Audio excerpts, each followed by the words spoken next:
Hey guys, welcome back to Puffalauda, and welcome back to Café Enchanté. We are entering the finale episode where Drami's gonna tell us a story, and everything is terrible. Oh god, I'm really curious to see how this turns out. Ugh. それは数千年以上前に起きた最悪の物語。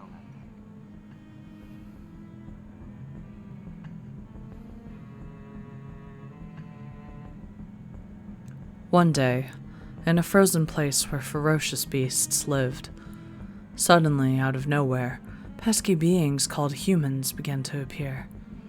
Most of them perished from the unforgiving climate or were helpless to the demonic beasts, but a slim portion survived.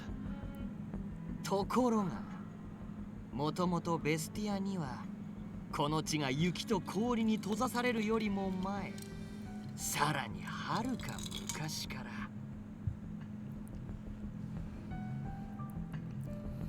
後にバナルと呼ばれる山をも越える巨大な炎の狼が存在していました。In those days, Vinar was fabled to be a lord among beasts, capable of devouring the world. To stave off demise from his insatiable appetite, the beast was put into a deep, deep and indefinite hibernation. けど、不幸なことに、それを起こしてしまったのが生き残った人間たちだったのです。As a result,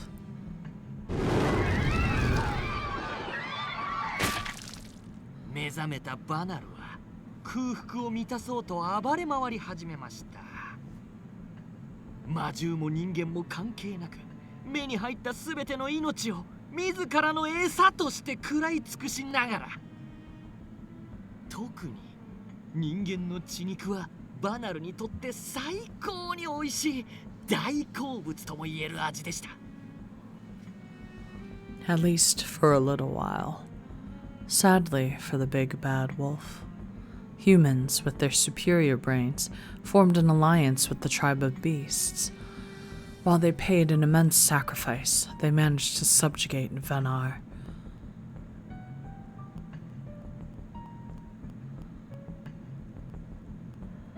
However,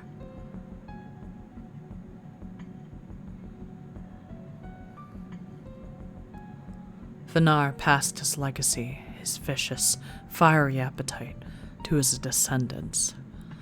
These people became known as the Venator, wolves with the blood of the heretic of doom. Naturally, fearing another incident, the beasts tried to exterminate the Venator, but the Venator only need blood to rampage. Thus, the beasts could not stop them. With little choice, they were chased off to the remote lands with another clan, the Tigris, as their guardians. Eventually, these people would die out. 弱い存在がなすすべもなく命を散らしていく。バナルが引き起こしたこの事件は、その後のベスティアの根幹となる弱者排除の戦社会を作り上げたのです。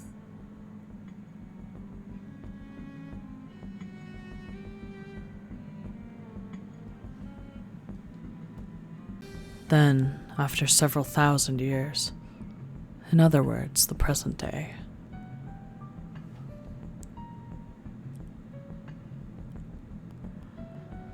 as time passed, so too did the memory. The incident was long since forgotten. The Venator were thin in numbers from persecution. Bestia's lands were reduced to a battleground where the strong always conquered the weak, and it remains so to this day. 戦い、殺し、血の匂いを流すたびに。Ugh. イグニスというバナルの血を継ぐ災悪を呼び起こすという事実に、誰も気づかないままにおしまい。So his family didn't know. That's really sad. They just died without knowing why, things were happening or what was going on.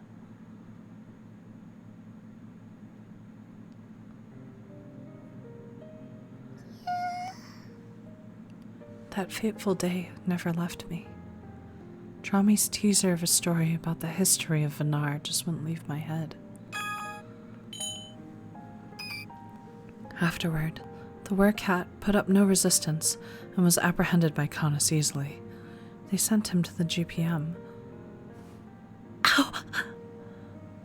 Each time I revisited the memory, the gash on my arm, wrapped under several thick bandages, ached in immense pain. Several days had passed.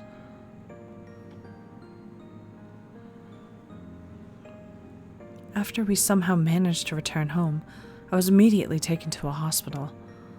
Over the course of days, my wound was treated. Fortunately, the injury hadn't damaged any of the nerves, but there was no ignoring the big hole in my arm, all thanks to his fangs. Although I got to avoid surgery, the scar would stay with me my whole life, at least according to the doctors. But there was someone in far worse condition than me, an angel marred by heavy injuries.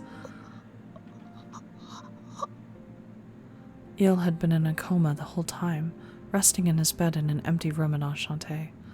He hadn't awoken once. And after Ignis had lost control, doing something which could never be undone, Misyr and the others placed a barrier over the shrine, along with the history of Vinar, and sealed him away. They sealed Ignis in there? He made no effort to resist. He hung his head low, a husk of himself. No.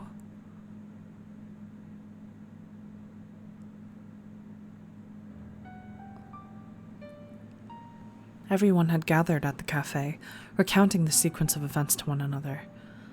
Naturally, the conversation was a solemn one, and even Karya, who wasn't there, became pale. 彼女の手当ても終わって、ようやく腰を据えて話し合えるようにはなったけど、最悪な状況に変わりはないね。イルの容体の方は Misyr shakes his head back and forth quietly, having watched the angel from the morning until the time we were gathered. ダメだね。傷が塞がってはまた開くの繰り返し、意識が戻る気配もない。What? Il's wounds were supposed to heal as soon as we returned to the human world. He mentioned as much to me in Bestia. Misyr picks up on my disappointment and continues in a hushed tone of voice. 普通ならもう動ける程度にはなってるはずなんだ。ただ今回は傷がひどすぎる。前日までの疲労も含めてイル自体がかなり弱っていたこともあるし、肉体を再生するための代用エネルギーが人間界のものじゃ足りないんだ。正直いつ最悪の事態になるか。 No way. それほど正気を失ったイグニスの攻撃が苛烈だったということか。もしあの時琴音がかばわねばイルも他の魔獣と同じくイグニスに食われてたってこと？ My shoulders tremble out of reflex. つまり俺たちが今まで暴走だと思ってたイグニスの本当の危険性は命ぐらいの最悪の狼バナルの末裔ゆえの捕食本能だったわけだね。ああ、おそらく彼は覚醒遺伝によって Oh, huh. バナルの血と力をかなり濃く継いで生まれてしまったんだろうね。だからこそヴィニトルでも唯一飲食が可能だった。その本能が目覚めるよう裏で糸を引いていたのがドローミということか。あいつ The moment his name is mentioned, Karya clenches his fists in frustration. してやられたね。あの小物っぷりは全部演技。Yeah. ドローミはイケシャーシャーと味方ずらしつつ、アルムムや他の魔獣にイグニスの情報を流し、彼と多くの魔獣を戦わせることで、その血の匂いからイグニスの空腹を煽ってきたんだ。アルムムにはバナルへの危険性だけを吹き込み、その本能が目覚める条件は都合よく伏せていたのだろうな。魔獣は弱者や多種族には容赦がないけれど、身内には甘いところがあるからね。自分たちの子やつがいを守るために、彼らはなりふり構わずイグニスを討伐しようとしたんだろう。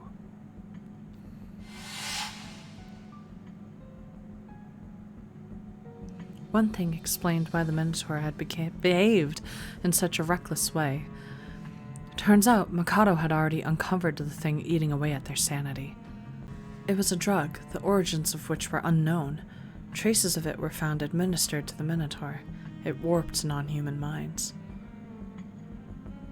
The culprit was almost undeniably Drami.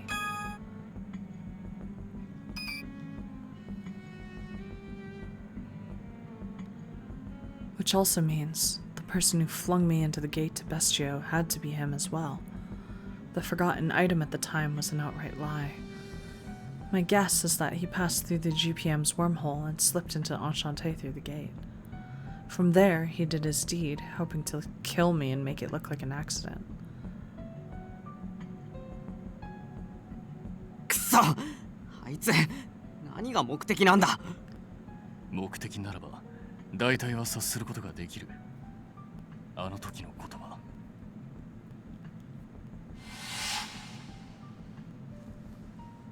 さあ、こんなくだらない殺戮の世界はもう終わる。これからはあんたの時代だよ、イグニス・カリブンクルス。いや、古より復活したすべての命を食らい尽くす生きる最悪バナル。ドロービの目的はおそらくイグニスに先祖返りをさせること、すなわちバナルに戻すことだろう。But like, why though? Yeah, exactly. But why? Although I did a little more than squeak, weakly I might add, I finally managed to join the conversation. What's the meaning of it all? ドローミ本人も含めてベスティア中の魔獣が食われる。はっきり言って得なんてかけらもないよね。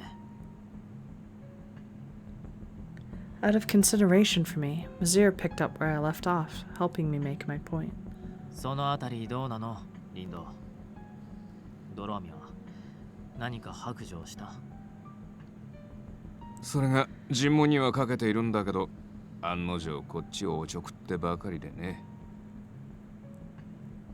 The vent had been clearly upsetting Rendo. 尋問自体は続けてみるけど、彼からこれ以上の情報が引き出せるかどうかは。なあ、この先イグニスはどうなるの。まさかこのままドローミの思惑通りにバナルとかにならないよな。In the past, Karya's stubbornness was known to clash with Ignis's, so the two of them rarely saw eye to eye, but the situation felt so dire, even Karya expressed his concern for Ignis. As for Karya's question, the adults in the room, Misyr and company, shifted in their seats. 今回の件でイグニスはアルムムたちを皆殺しにして捕食、さらに人間の肉の味まで知ってしまった。完全にバナルとしての目覚めの条件は揃った状態だね。ああ、このままではイグニスは。そんな。Karya was incensed, frustrated by the situation Ignis was left in. I, on the other hand, could hardly utter an opinion of my own. I needed to say something. Think. But despite my best efforts, ともあれ、我々がイグニスのためにできることがないか、少しでも模索していくとしよう。ただ、琴音はしばらく自室にて休んだ方がいい。Huh? 腕の傷も癒えていないだろう。それに、現実的な傷だけではなく、心の方もね。イグニスの話を聞くのもつらい。いや、怖いなら無理はしないでいいんだ。今後の対応については僕たちの方で考えておくよ。マスター業の方もお休みにすべきだ。As I feared, they read the mood on my face. Whenever Ignis's name came up in conversation, my body trembled. Karya looked back at me. His eyes traveled between my eyes and my arm, inferring enough to form an opinion. I knew there was more to it, though. I noticed they avoided talking about actual details, nothing about what really happened. It was true. My presence here was an obstacle to the more pertinent conversation at hand. Yeah, thanks. So I thanked them for their responses, apologizing for taking up their time. I bowed my head and headed up to my room.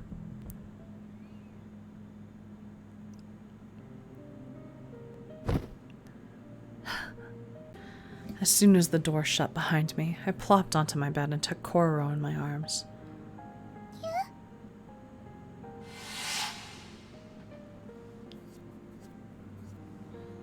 Not out of sadness, but fear.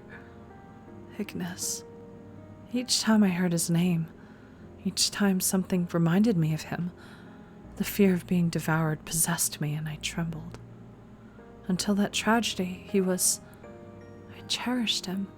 I never once felt intimidated by him. I wanted for us to be together.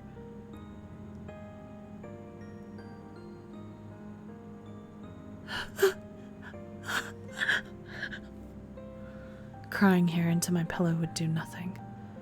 That much I knew, but why? Why did this have to happen, Ignis? Fear pulled tears from me like a conductor.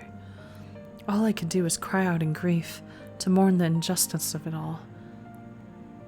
Afterward, according to Misyr, who had stopped by my room to brief me on the rest of their talk, they agreed they needed to strengthen the berry that encased the shrine, plus Ignis. To do that, however, Misyr and the others had to find some way to heal Eel in his current state. If we could so much as take him to the heavenly world, he would heal just fine. But fallen angels weren't exactly welcome. Normal angels hunt fallen angels for sport, and it wasn't worth the risk on Eel's life. But it was good enough as a last resort. In the meantime, the regulars searched high and low for ways to improve his condition. As for Rindo, he was given the sole pleasure of interrogating Dromi.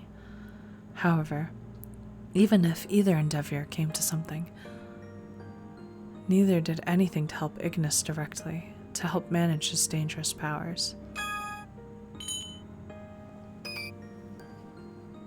Oh, Ignis!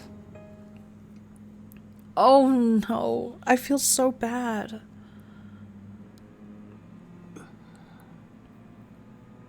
I sit in this icy shrine, all banged up. I got nothing to do but hang my head and listen to my thoughts echo. After that howl of despair, that bastard Dromi had the balls to come up to my face and tell me, Vinar, the ancestor of the Venator, he said, that I've inherited his blood, which makes me a world-devouring monster.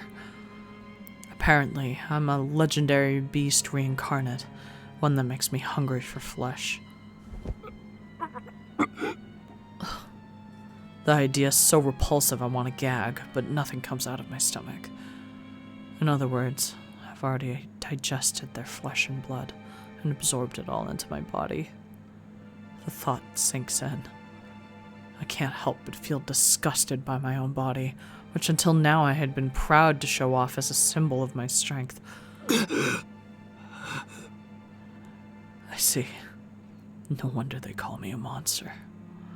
It goes beyond eating food for humans. I devoured my fellow beasts, people that could have been kin while they lived and breathed.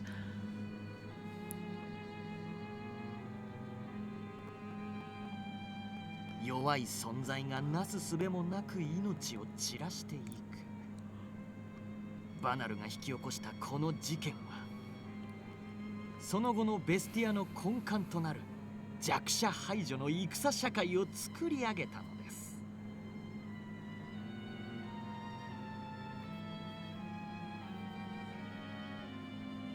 どうして俺の故郷はこんな残酷な世界になったんだろうな。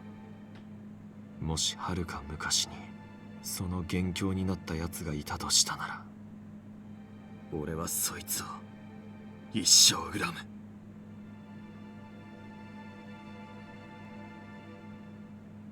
何が不殺だ。何を恨んでんだよ俺は。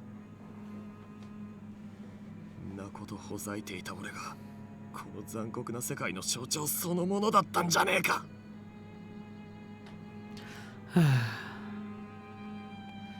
Every time I see the mural, I'm petrified. I know that one day that drawing will look less like a drawing and more like a mirror. Am I destined to become Vanar no matter what? いや、なってたまるか。要はこの後、二度と血の匂いを嗅いだり、何も食わなきゃ。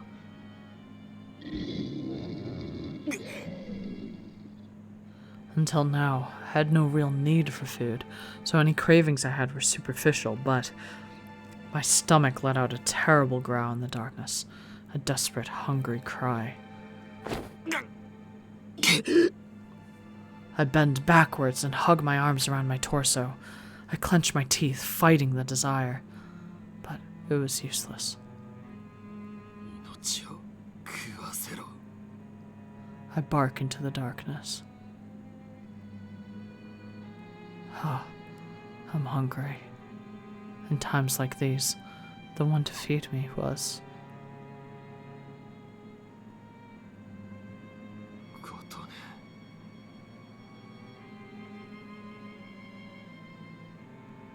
But when her face came to mind,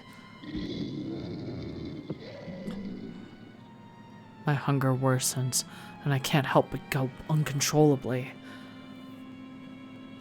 Her flesh was perfectly delicious. A monster hides in my brain. It's part of me. When I picture it, it laughs as her blood drips from my mouth. I stop breathing. 違え。俺はそんなつもりであいつの顔を思い出したんじゃない。I grip my stomach and continue to suffer in denial, surrounded by darkness. But, in a way, I was too late.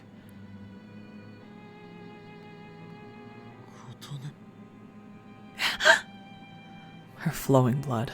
I could never forget the look of fear in her eyes as they burned into mine. More importantly, I can't believe I attacked the person I most wanted to protect. I became a monster and devoured part of her body. As if that wasn't bad enough, I hurt one of her most favorite guests, Eel. Hell, I tried to eat him.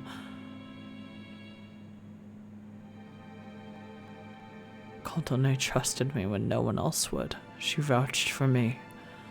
She really believed I'd be worth it. But it was all for nothing. I gave in to my wretched hunger. I betrayed her. I'm sure I'd never get to see that smile of hers glow again. If that's the case. Good God. No!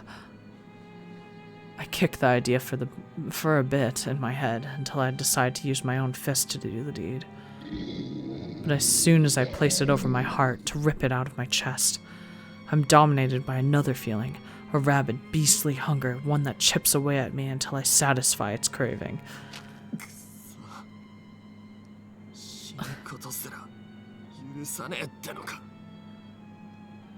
Nobody in their right mind would want a monstrosity like this to go on living.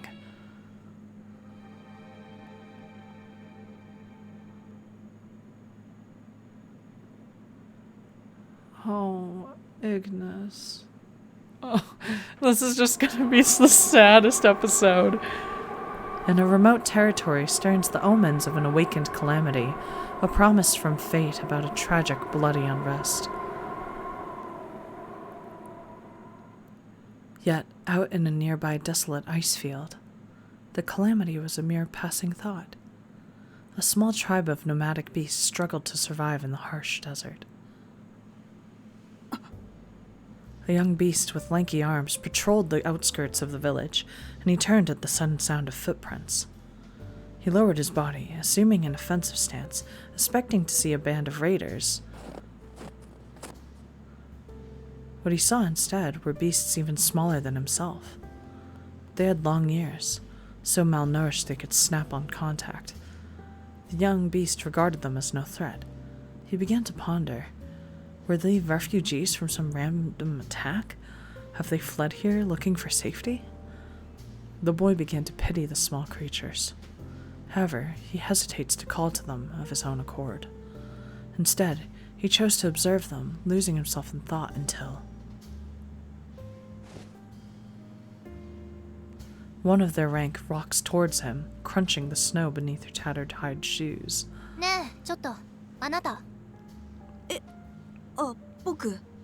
ここに、あなた以外の誰がいるのよ。The girl exhaled haughtily through her nose. She was incredibly forward, stronger than her frail demeanor had suggested. The boy shot upright to maintain decorum, but he had no intention of threatening her. 私たち、別の場所から群れごと逃げてきたの。だからこの辺りに新しい縄張りを築いてもいいかしら。目立たないように気をつけるから。The truth was revealed. They were driven from their territory and had searched for a new place to call home. So long as they were considerate of their neighbors and caused no trouble, it was fine. They seemed awfully sincere to the boy. Survival in the Badlands was brutal. Raiders and murderers pounced on any prey too vulnerable to look after its own. But these beasts seemed different. If they continued to wander, he thought, it'd be a matter of time until they were goners. He nodded immediately. 僕の一存だけじゃ決められないよ。縄張りに戻って族長に聞いてみないと。じゃ、今から聞きに行きましょう。え？ほら、案内してよ。私たち、あなたたちの縄張りの場所、知らないんだから。His first impressions, it seemed, were off. The boy began to think he'd had mistaken her lack of consideration as confidence. Regardless, as a representative of his people, he led the two of them to the elder. Both of their feet trudged through the dense, knee-high snow toward the village. They shared the burden of their silence on the solemn trek until... ねえ、この辺りって縄張りとしての条件はどうなのかしら。 He couldn't tell if she was unable to endure the silence or if she was simply bored, but he humored her attempt to break the ice. Get it? No, I'm just kidding. He stuck out his tongue in thought. Only one thing came to mind, especially for beasts of their stature. 割と生き残りやすいと思うよ。近くにアルムムの縄張りがあるけど、間にある大きめの氷山がこちら側を隠してくれてるし。危険を承知で、あえて連中の足元に潜伏してるってことね。気弱そうな魔獣に見えたけど、意外と肝が据わってるじゃない。どちらかというと、他に行き場がなかったから最終的にここに落ち着いた感じ。それと氷山の他にも僕たちを守ってくれるものがあったから。守ってくれるもの？ The young girl blinked in confusion and the boy became animated. Enthusiasm glows in his eyes. イグニス知ってるよね。ベスティア最強の魔獣。彼がね、時々様子を見に来て縄張りを守ってくれてるんだ。そのおかげで僕たちはなんとか生き残れてる。 The boy patted the top of his head, reliving when his hero patted him on the same spot all those days ago. The warmth stuck with him all this time. He found strength in the memory. 彼、イグニスって。Oh, interesting. We are not Wow, that's so weird. We're not even Kotone. We have to make a choice. Really cool, I think, is like based on his strength. So let's go with really kind because it's based on his personality. 優しいよね。見た目はちょっと怖いけど、僕この間頭撫でてもらっちゃった。The girl watched the boy's face turn red as she scoffed and averted her gaze. あんなやつに憧れるとか理解できない。単に甘いだけじゃない。自分にかかってるイメージっていうか、誤解を解こうともしないぶっきらぼうだし。彼のこと知ってるの？知ってるっていうか、知り合ったっていうか。The boy guessed to himself how.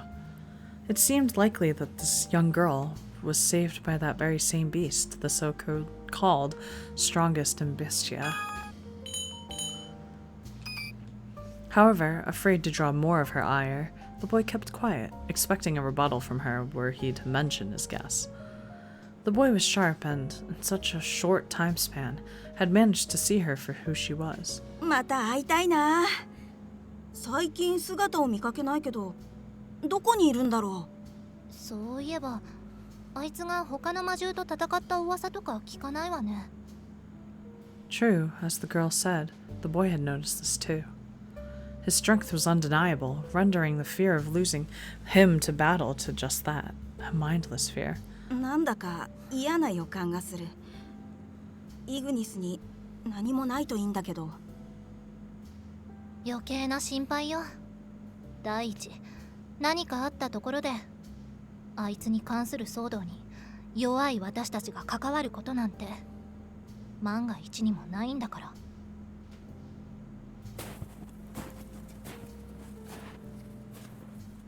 Why did we have this convo? Why did we have to see that?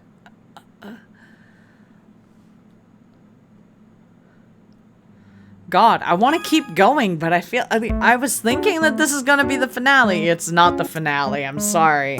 Oh God, it's such a long chapter. I was like hoping that we could get some type of resolution, but this entire episode was just us being sad because Ignis is in jail. Like, oh God. Next episode. Oh man, maybe Drami will finally explain like why he was like, you know, let's blow up the world. Like, that would be great, you know. But we'll find out.